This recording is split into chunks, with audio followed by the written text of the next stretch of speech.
You're sick of my madness. Don't you tell me what I supposed to do. You're better off without me.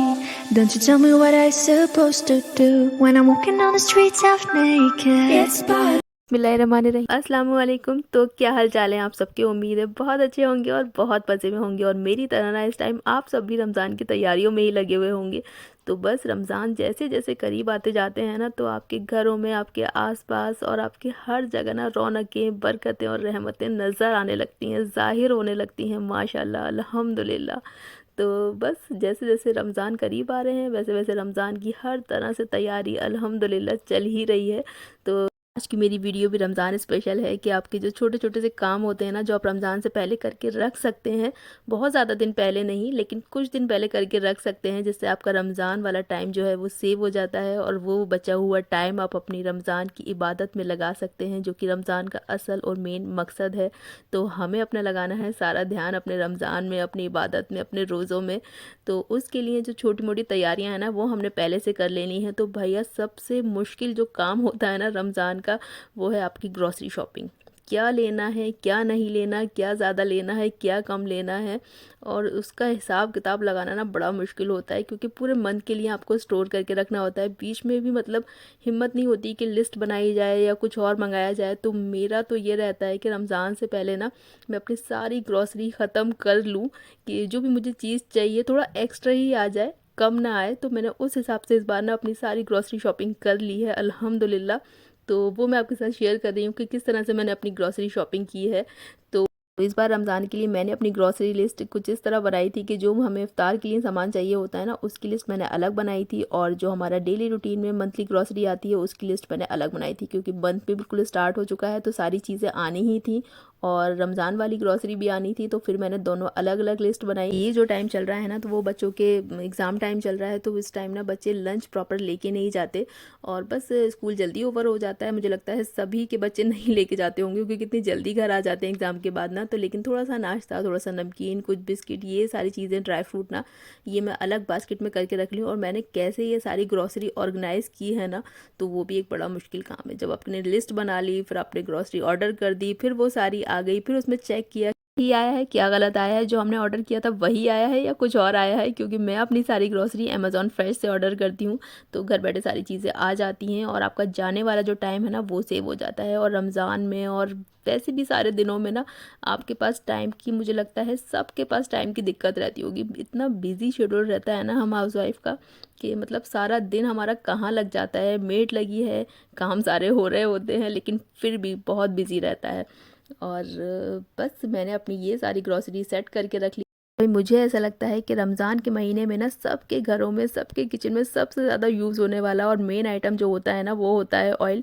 क्योंकि हम रमज़ान में इतना भर भर के ऑयल खा रहे होते हैं ना, बिना फ्राई चीज़ों के हमारे रमज़ान बस करते ही नहीं किसी के भी। तो नहीं खाने चाहिए। और जो भी हम ऑयल यूज़ कर रहे होते हैं ना रमज़ान में, उसका बहुत अहम रोल होता है कि हमने कौन सा ऑयल सेलेक्ट किया है। मतलब कोशिश करें कि लाइट ऑयल हो और फ्राई चीज़ें कम खाएं, और अगर खाएं तो या तो ऑलिव ऑयल में या किसी भी तरह के लाइट ऑयल में और अच्छी क्वालिटी के ऑयल में ही अपनी चीज़ों को फ्राई करके खाएं, कोशिश यही करें। और ये सारी जो दालें हैं रमज़ान में बहुत ज़्यादा यूज़ होती हैं, और दालें मैं सारी हमेशा ही टाटा संपन्न की यूज़ करती हूँ। टाटा संपन्न की दालें बिल्कुल अनपॉलिश्ड होती हैं और बहुत अच्छी क्वालिटी की होती हैं। तो दालें सिर्फ़ और सिर्फ मेरे यहाँ टाटा संपन्न की आती हैं। और ये सारी मैंने ग्रॉसरी अपनी कर ली थी ऑर्गेनाइज़, और ये नेक्स्ट डे और ग्रॉसरी आ गई थी। मतलब जब तक रमज़ान नहीं आएंगे ना, तो ये ग्रॉसरी का सिलसिला आने का चलता रहेगा। और भी चीज़ें अभी आने के लिए रह गई हैं, और मैं बस सोचती जा रही हूँ और लिस्ट पे लिस्ट तैयार होती जा रही है कि क्या क्या सामान मंगाना है। और मैंने बहुत पहले से ये ना धीरे धीरे मंगाना शुरू कर दिया था। ये दो जो मस्टर्ड ऑयल है ना, ये मैंने नए ट्राई किए हैं। टाटा वाला मैं 2-3 महीने पहले से यूज़ कर रही हूँ, काफ़ी अच्छी क्वालिटी का है, और ये दोनों कोल्ड प्रेस्ड हैं। और ये जो दूसरा वाला है, ये अन्वेषा करके कोई ब्रांड है अमेज़ॉन पे, और ये क्लेम करते हैं कि ये ऑयल जो है वो वुड प्रेस्ड है।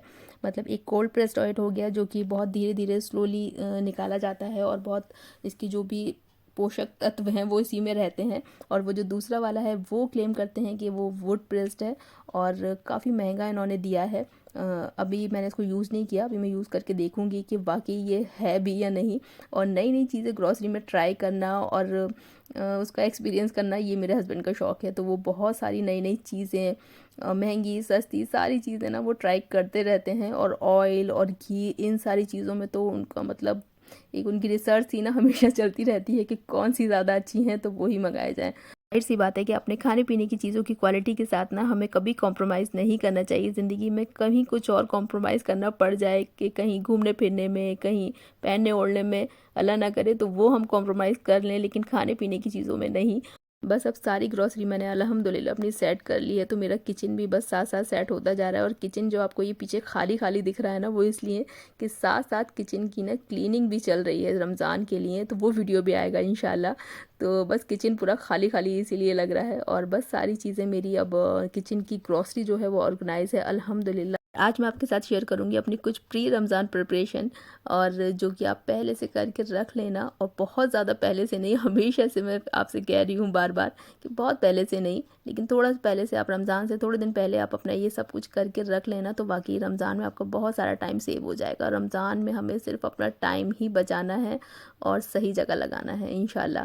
तो ये मैं बना रही हूँ खीर प्रीमिक्स। और उसको कैसे बनाना है कि आपने चावल लेने हैं, उसको अच्छे से धो के छन्नी में रख देना है। जब चावल थोड़े से सूख जाएं तो उनको कपड़े पे अच्छे से ड्राई कर लेना है ओवरनाइट के लिए। कपड़े पे आपने उसको रख दिया ना तो पूरे चावल अच्छे से ड्राई हो जाएंगे, जैसे चावल पहले थे ना वैसे ही हो जाएं, बिल्कुल सूखे हुए।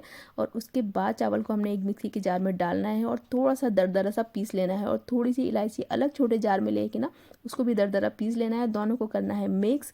और उसके बाद इस पैन में ना थोड़ा सा घी डाल के, देसी घी डाल के ना उसको ड्राई रोस्ट कर लेना है। मतलब ऐसे ही नहीं छोड़ना, उसको घी में थोड़ा सा हल्का सा भून लेना है ना, हल्का सा कलर उस पर आ जाएगा और इलायची के दाने आपको दिख रहे होंगे उसमें।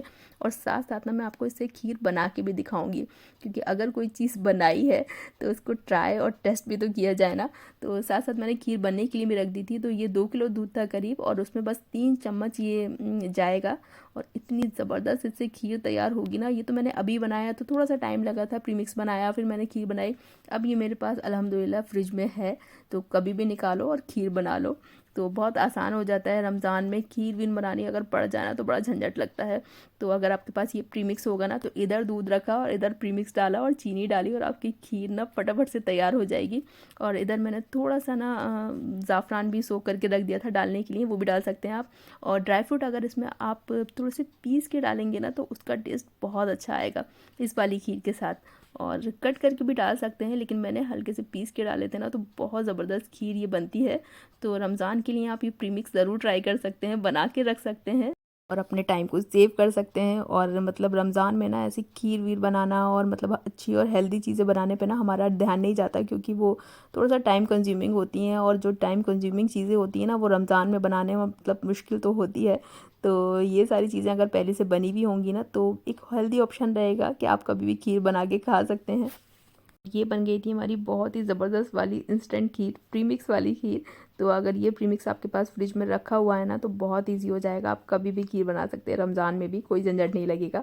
और ये मतलब मेरा प्रीमिक्स तो मुझे लग रहा है कि रमज़ान से पहले ही ख़त्म हो जाएगा और मुझे दोबारा बनाना पड़ेगा। तो ये खीर हमारी तैयार हो गई थी और मैंने तो बस 2 कप चावल का बनाया था, और आप ज़्यादा या कम भी बना सकते हैं। और मैंने ये थोड़ा कम क्वांटिटी में बनाया था, क्योंकि मैं बहुत ज़्यादा लंबे टाइम तक चीज़ों को फ्रीज़ करने में बिलीव नहीं करती। तो मैं ये दोबारा बना लूँगी इंशाल्लाह, और ये बहुत जल्दी बन जाता है। और ये हमारा जो भी मेरा प्रीमिक्स बचा हुआ था वो मैंने एक एयर टाइट कंटेनर में करके रख दिया है। आपने इसको एयर टाइट में ही रखना है और फ्रिज में रखना है, बाहर नहीं रखना, फ्रिज में ही रखना है एयर टाइट कंटेनर में करके। तो ये मेरा इतना सारा अभी प्रीमिक्स बचा हुआ है और ये खीर हमारी मज़े की तैयार हो गई है। आज मैं आपके साथ अपनी जितनी भी प्री रमज़ान रेसिपीज़ और तैयारियां शेयर कर रही हूँ ना, वो सारे एक हेल्दी ऑप्शन है जिससे आपका टाइम भी सेव होगा और वो आपके लिए हेल्दी भी रहेंगे। और ये बच्चों की भी रमज़ान की तैयारी ना बराबर चल रही है, इसको पता लग गया कि मैं इसकी वीडियो बना रही हूँ। और आज ना हाफिज़ साहब बच्चों को प्रैक्टिकली नमाज़ पढ़ना सिखा रहे थे, मतलब उनको प्रॉपर तरीके से नमाज़ पढ़ने के लिए बता रहे थे। तो बस बच्चों की रमज़ान की तैयारी ना साथ साथ चल रही। तो रमज़ान की तैयारी ना आपने बैलेंस बना के करनी है कि आपने किचन में कितनी टाइम देना है और आपने बाकी चीज़ों में कितना टाइम देना है। अल्लाह पाक हम सबको ऐसी रमज़ान की तैयारी करने वाला बना दीजिए, आमीन या रब्बल आलमीन। तो ये हम आ गए अपनी नेक्स्ट तैयारी की तरफ, जो कि रमज़ान के लिए ना बहुत ही ज़बरदस्त। ये वाली ग्रेवी ना हमारी बहुत सारी चीज़ों में यूज़ होती है और बहुत ज़्यादा टाइम कंज्यूमिंग होती है ना। अगर ये वाली ग्रेवी आपके रमज़ान में ना फ्रीज़र में पड़ी है ना तो बहुत आसान हो जाएंगी चीज़ें। तो ये ग्रेवी मैंने बना के रख ली थी। इसमें मैंने लिया था बस प्याज, टमाटर, धनिया, हरी मिर्च, अदरक और लहसुन, सब कुछ साबुत लेके ना मोटा मोटा काट के उसको डाल दिया था थोड़े से ऑयल में। उसको थोड़ा सा सौटे होने दिया था, थोड़ा सा सॉफ्ट होने दिया, थोड़े से काजू और थोड़ा सा हरा धनिया डाल के ना आपने इसको थोड़ा सा पकने के लिए रखना है और फिर इसको ठंडा करके जार में डाल के पीस लेना है। और उसके बाद आपने इसको स्टोर कर देना है किसी भी आपके पास जो भी डिब्बे हो जिसमें आप स्टोर करते हो ना। तो उसमें मेरे पास ये अमूल वाले मक्खन के बॉक्स पड़े हुए थे, तो इसमें मैंने इनको स्टोर करके रख दिया है, फ्रीज़ कर दिया है। तो अब ये आसान हो जाएगा मेरे लिए। और रमज़ान में ना सबके घर में सबसे ज़्यादा बनने वाला मेक इन फ्रीज़ आइटम, मतलब कोई फ्रोज़न बनाता हो ना बनाता हो, मतलब कबाब तो सभी फ्रीज़ करके रखते हैं अपने फ्रीज में। और स्पेशली रमज़ान में तो बस कबाब की तैयारी मैंने भी शुरू कर दी थी। और ये कबाब ना मैं पहले से इसलिए बना के रखी, ज़्यादा पहले से मैं नहीं बना के रखती क्योंकि रमज़ान में अभी भी टाइम है। तो तब तक तो मेरी सारी चीज़ें इंशाल्लाह दोबारा बन जाएंगी। ये सिर्फ मैंने सारी चीज़ें वीडियो में शेयर करने के लिए, क्योंकि मुझे अपने चैनल पे अपलोड करना था ये कंटेंट, तो साथ तो थोड़ा जल्दी ही शेयर करना था रमज़ान प्रिपरेशन।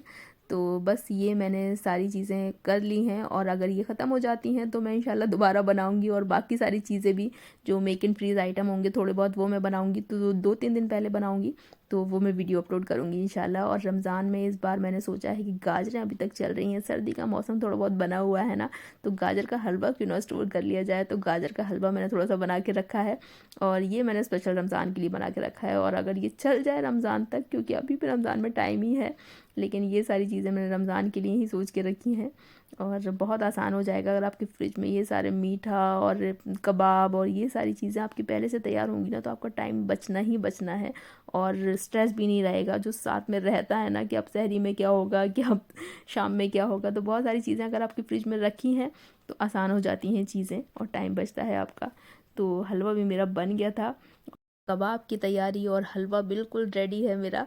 और जैसे जैसे चीज़ें आपकी बनती जाती हैं ना, आपको कैसे अच्छा लगता जाता है ना कि हाँ ये काम हो गया। तो हलवा तैयार हो गया था और कबाब भी मैं अब तैयार करके रख लूँगी। तो इसमें मैं मिलाऊँगी प्याज और हरी मिर्च, हरा धनिया, ये सारी चीज़ें मैंने चॉपर में कट की हैं। और अगर आप स्टोर करने के लिए जब हैं ना कबाब, और अगर कबाब में आप हरा मसाला मिक्स कर रहे हैं जैसे प्याज, धनिया, मिर्ची, अदरक, तो उसका सारा पानी निकाल के ही ना आपने उसको मिक्स करना है कबाब के कीमे में, क्योंकि उसमें पानी नहीं रहना चाहिए जब आपने स्टोर करने हैं। और अगर तो आपने फ़ौरन बनाने हैं तो आप उसको चॉपर में एक साथ मिक्स भी कर सकते हैं, लेकिन मुझे हाथ से ही मिक्स करना ज़्यादा अच्छा लगता है और चॉपर से ज़्यादा मुझे हाथ से सही लगते हैं ना। तो इस तरह से आटे की तरह इसको अच्छे से मिक्स कर लेंगे और सारे प्याज, मिर्चें, धनिया सब कुछ इस कीमे में बहुत अच्छी तरह से मिक्स हो जाएगा। इसके बाद आप इसके कबाब बना लें और स्टोर कर लें, बहुत आसान हो जाएंगी आपकी, मतलब सहरी और बच्चों का टिफ़िन, बहुत सारी चीज़ें, क्योंकि बच्चों का स्कूल तो साथ साथ चलेगा ना रमज़ान में भी, तो उसके लिए बहुत आसान रहेगा अगर कबाब और ये सारी चीज़ें आपके फ्रिज में होंगी। तो मेरा हलवा और कबाब दोनों रेडी हैं। अच्छा, रमज़ान में ना हम इफ़्तार के लिए तो बहुत सारी चीज़ें फ्रीज़ करके रखते हैं, लेकिन खाने के लिए ना डिनर में तो उसके लिए ज़्यादा नहीं सोचते हैं, ना ज़्यादा चीज़ें फ्रीज़ करके रखते हैं, ना तैयारी करके रखते हैं, क्योंकि रमज़ान में इफ़्तार इतना ज़्यादा हो जाता है फिर खाने का दिल नहीं करता। लेकिन ऐसा नहीं करना है, मैं भी पहले ऐसे ही करती थी, लेकिन ऐसा नहीं करना है। खाने में और इफ़्तार में ना बैलेंस बना के रखना, वो बैलेंस तभी बन पाएगा जब आपके फ्रीज़र में ना इफ़्तार के साथ साथ डिनर की भी थोड़ी बहुत तैयारी हुई भी होगी और फ्रीज़ हुई भी होगी। तो उसके लिए मैंने ले लिया है पालक, और पालक गोश्त ना मेरे यहाँ बहुत ज़्यादा बनता है और बहुत ज़्यादा टाइम कंज्यूमिंग होता है पालक गोश्त को बनाना, पालक लेना, उसको साफ़ करना, धोना, कट करना, फिर उसके बाद उसको पकाना, मतलब बहुत ज़्यादा टाइम लग जाता है। तो पालक की तैयारी मैंने पहले से कर ली थी। अच्छा खासा ये 2-2.5 किलो पालक था, उसको मैंने मतलब अच्छे से साफ़ करके और कट कर लिया था, फिर उसको धो लिया था मैंने और उसके बाद मैंने इसका सारा पानी सुखा लिया था। इस तरह से पालक को अगर आप स्टोर करेंगे ना, तो पालक गोश्त बनाना, दाल साग बनाना, आलू पालक बनाना बहुत आसान हो जाएगा रमज़ान में। और ये मैंने पालक को स्टोर कर लिया था। पालक को कट करके नहीं, इस तरह से स्टोर करें तो आपका ज़्यादा लंबा चल जाएगा।